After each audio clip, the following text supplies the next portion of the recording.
Hello వెస్టీజియన్స్, welcome back. Good morning everyone. ఎంతమంది ఇక్కడికి రావాలనుకుంటున్నారు? ఎంతమంది మనసులో ఏదోలా ఉంది, అరే యార్ నేను కూడా ఆ స్థాయికి ఎప్పుడు వస్తాను అని ఉంది కదా. చాలామంది అనుకుంటారు వీళ్ళు చాలా లక్కీ అని, కొంతమంది అనుకుంటారు వీళ్ళు పుట్టినప్పుడు గ్రహాలు అనుకూలించాయేమో అని.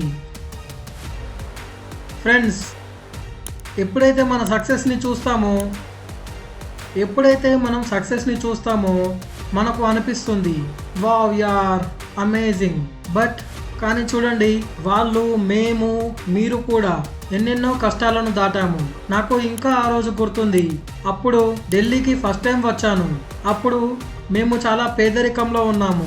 ఉదయాన్నే 4 గంటలకు న్యూస్ పేపర్లో పాంప్లెట్స్ వేయడానికి వెళ్ళేవాళ్ళం, మీటింగ్స్కి వెళ్ళేవాళ్ళం. రోజుకి 10 నుంచి 12 మీటింగ్స్ అటెండ్ అయ్యేవాళ్ళం. కొన్నిసార్లు కాళ్ళ నొప్పులు కూడా పుట్టేవి. ముంబై ట్రైన్లో నుంచోవడానికి కూడా ప్లేస్ ఉండేది కాదు. జనాలు తోస్తే ఒళ్ళు నొప్పులు పుట్టేవి. పిల్లల్ని ఇంట్లో వదిలేసి మీటింగ్స్ కోసం బస్సులో కూర్చునేదాన్ని. రాత్రులు ట్రావెల్ చేసేదాన్ని. ఇంట్లో పిల్లలు ఒంటరిగా ఉన్నారని రాత్రంతా ఏడ్చేదాన్ని. ఎన్ని అని చెప్పాలి? మీలో చాలామంది కూడా నాలా ఎన్నో వాటిని అనుభవించి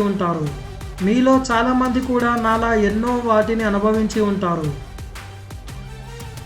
ఫ్రెండ్స్, మా సక్సెస్ ఎలా అయితే చూస్తున్నారో మేము పడ్డ కష్టాలను కూడా చూడండి. ఎలా అయితే మేము తగ్గకుండా పని చేశామో మీరు కూడా వెనుకడుగు వేయకుండా ముందుకెళ్ళండి. ప్రాబ్లమ్స్ని ఫేస్ చేయండి. ఎన్నిసార్లు పడిపోయినా మళ్ళీ లేవండి, పోరాడండి, రీస్టార్ట్ చేయండి. పడండి, లేవండి. పడటం, లేవటం ప్రతి ఒక్కరికి సహజం. తప్పులు ప్రతి ఒక్కరూ చేస్తారు. కానీ ఎవరైతే పడిపోయిన తర్వాత మళ్ళీ లేచి పోరాడతారో వారినే ఛాంపియన్ అంటారు. మేము కూడా పడ్డాము. మాకు కూడా ప్రాబ్లమ్స్ వస్తాయి. మేము కూడా ఏడుస్తాము. మాకు కూడా కష్టాలుంటాయి. కానీ ప్రతిసారి మేము మళ్ళీ లేచి నిలుస్తాము. ఎందుకంటే మేము ఛాంపియన్స్ కాబట్టి. మీరు కూడా ఛాంపియన్సేనా కాదా? చెప్పండి, మీరు కూడా ఛాంపియన్సేనా కాదా?